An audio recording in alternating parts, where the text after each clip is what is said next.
Dans le premier épisode relatant ma traversée de la Sibérie, je t'ai raconté comment je me suis éclaté. Mais si, tu sais, dès que je suis sorti de Moscou, je suis tombé amoureux de la transsibérienne. J'y ai même appris plein de choses. Par exemple, que Routes et Travaux n'était pas un magazine, mais d'inséparables synonymes ici en Russie.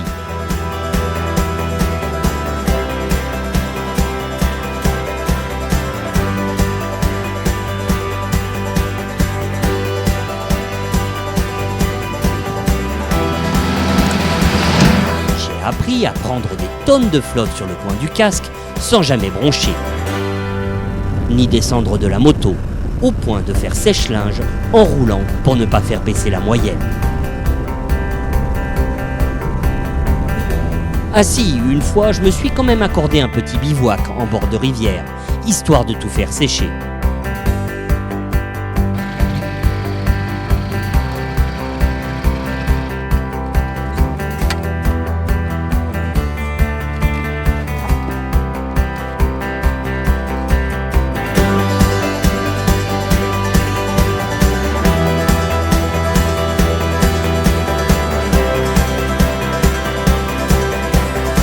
J'ai appris à mes dépens qu'il fallait parfois 12 heures pour faire 500 km. Bon, faut aussi dire que je passe mon temps à m'arrêter pour me faire des souvenirs. Là, une fausse caisse de flic façon leurre, juste à côté d'un vrai radar fixe. J'ai pas bien compris le concept.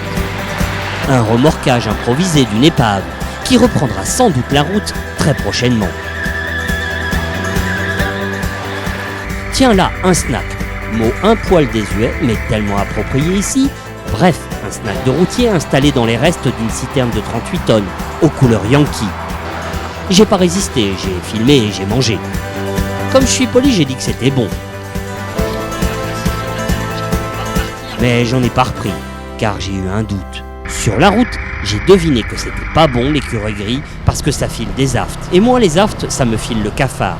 Avec le cafard, j'arrive plus à avancer, alors j'arrête pas de m'arrêter pour faire passer ce sale goût dans la bouche. À moins que ce soit au moral, le sale goût.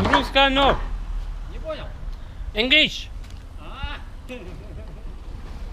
Curieux, c'est russe. Ah, que ça me distrait parce que je vais être franc avec toi. Aujourd'hui, j'en ai plein le cul. J'avance pas. Ça fait, je sais plus, 7 ou 8 jours que je suis parti, donc ça commence un petit peu à compter. Ils me prennent pour des fous, pour un fou parce que je parle tout seul. Коллеги, куда двигаешь? Ça va? Greece? Yes, I'm going to Vladivostok. Oh, really? It's your blog here. Can you give him some address, please? Bye bye. Bye bye. Là, il y a 3 minutes, j'en avais ras-le-bol. Bah, ça y est, ça va mieux. Coup de déprime est passé. On y retourne, il me reste 6000 bornes à faire. On y va?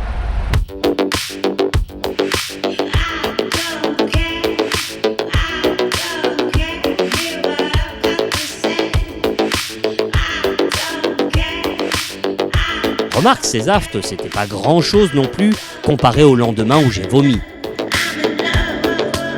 Mais non, pas à cause des écureuils, à cause de la route qui était devenue toute tordue. Après toutes ces lignes droites, j'avais perdu l'habitude des virages, moi.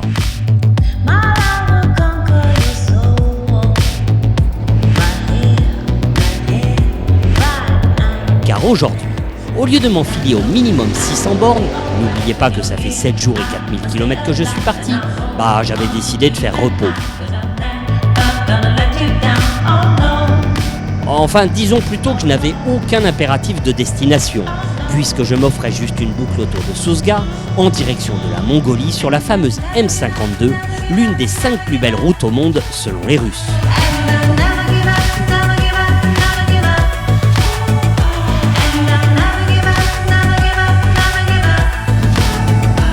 Du coup, de décontraction en glandouille et à force de rien foutre sur cette route hallucinante au sein du massif de l'Altaï, bah j'ai quand même fait 500 bornes.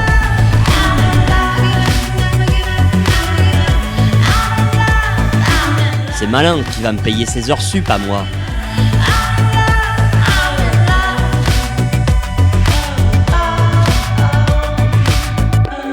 Cela dit, je m'en fous car aujourd'hui j'ai pas vraiment travaillé ni même voyagé. Je me suis téléporté, monsieur.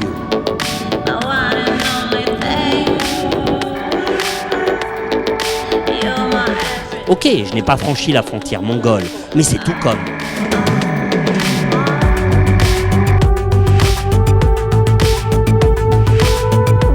Car c'est exactement comme ça que je l'imaginais, la Mongolie.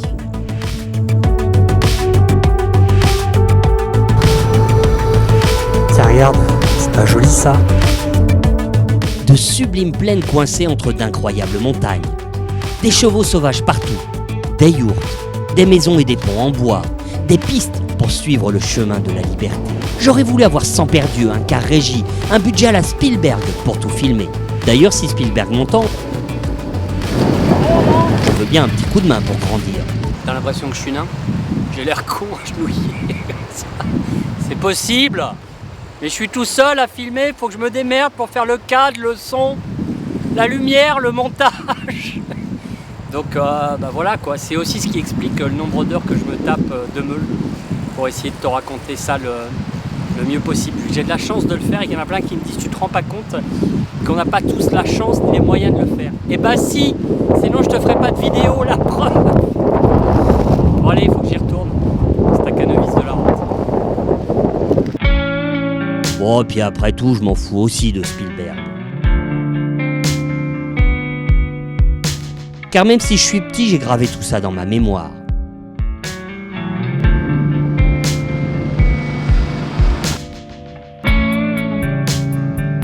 Je suis rentré à Sousga, des étoiles plein les yeux et le cerveau tout retourné.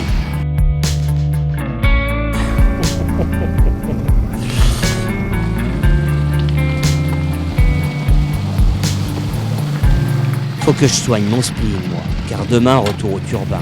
Direction la Transsibérienne et Kemerovo.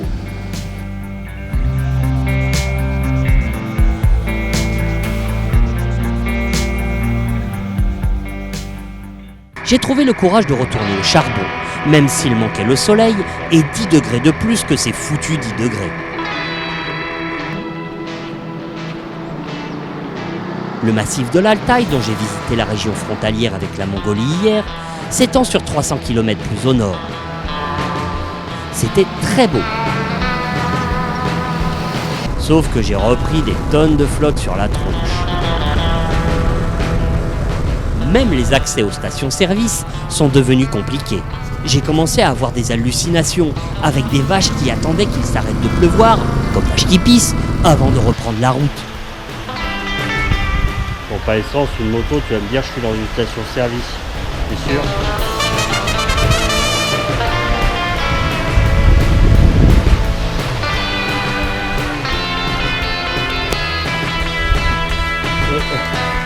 La question que je me pose, si elle tourne au 92 ou au 95, j'en sais rien.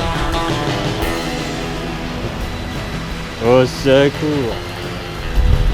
Ça s'est enfin éclairci, et le GPS a décidé de me guider vers des pistes, certes, mais roulantes.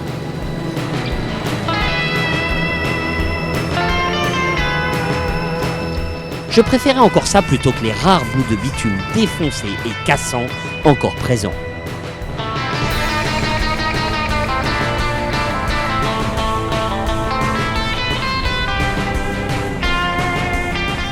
J'ai prié pour ne pas crever. C'est vrai, j'ai autre chose à foutre que de souffler dans une chambre à air. Comme prendre des photos incroyables. Ou encore m'arrêter dans ce petit village pour discuter avec ce paysan. Je saurais pas répondre. Il m'a aussitôt sorti sa Ruska moto et m'a expliqué qu'elle démarrait au quart de tour, mais que là tout de suite elle avait un problème de stabilité et un autre truc. Аккумулятор сейчас, может, это другой с машины поставлю и заведется. Ah, il a paumé les clés. Ouais. C'est con. Sans doute comme sur sa Lada, à laquelle il manquait seulement une roue sur 4. Ah, il y a un problème avec la roue avant. Ouais. J'allais pas le contrarier, d'autant qu'il a graissé ma chaîne avec de la bonne graisse bien solide qui colle aux fringues quand tu roules. Il a ri devant ma bombe de graisse en spray et m'a dit que c'était de la daube. Ну что, это подножку? Не. Comme on était devenus potes, j'ai fini par en venir au fait. Ouais, Vodka! водка. Vodka! А, нет у меня. Avant de demander un verre de vodka, on fait un cadeau. Attends. On met sur la Lada? T'imagines, je suis quand même tombé sur le seul russe qui n'avait pas de ce breuvage qui rend aveugle. Pas grave, j'étais content quand même.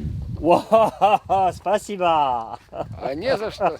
Eh, quand je t'ai dit qu'ils étaient sympas les Russes, il m'a fait la Grèce, il a pris mes autocollants. J'ai tenté une dernière fois ma chance. Vodka, niet. Et je suis reparti. Spasiba. До свидания.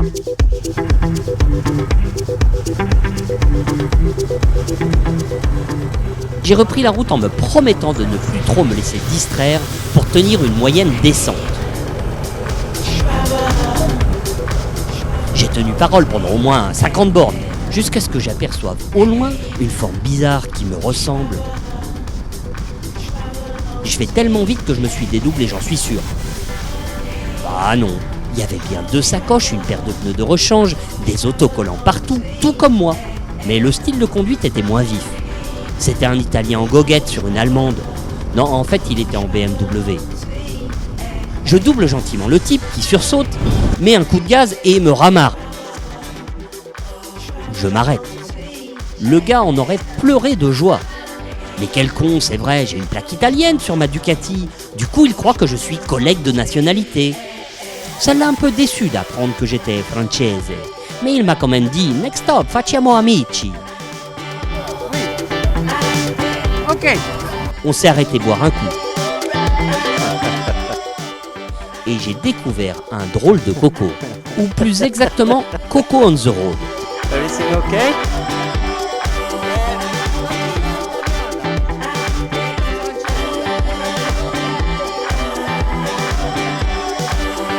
La cinquantaine, ras-le-bol de tout, l'envie de tout plaquer, sauf le monde qu'il lui fallait découvrir.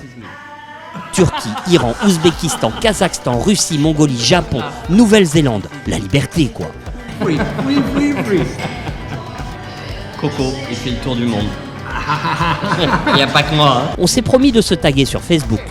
Et on est reparti. Bon, j'avais dit que je m'arrêterais pas et que je tracerais, puis j'ai croisé Coco, donc voilà, on a bu un café, ça m'a retardé, mais c'est pas grave, c'est comme ça la vie. Coco il va s'arrêter à Toulouse, puis moi je vais d'abord à Irkoutsk. Good road. Grazie. Thank you. Merci. Lui est reparti mollo. Il avait le privilège du temps.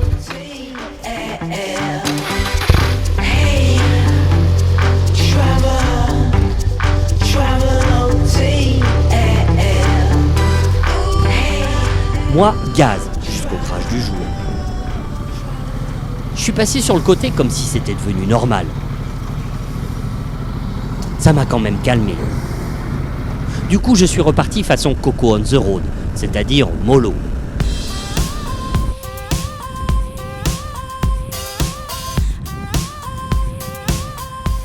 Et c'était bien mieux. Car ainsi, j'ai pu profiter davantage de mon entrée en pays bourriate et de ses sublimes paysages.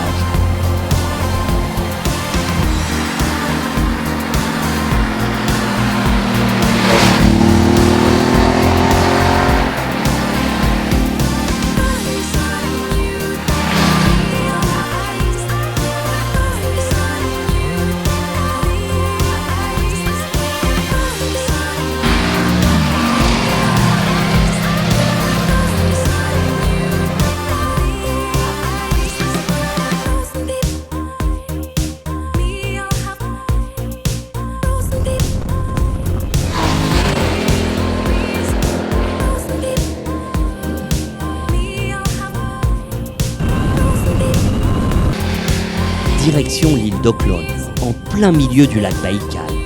6928 km au compteur sur les 11 997 de mon périple.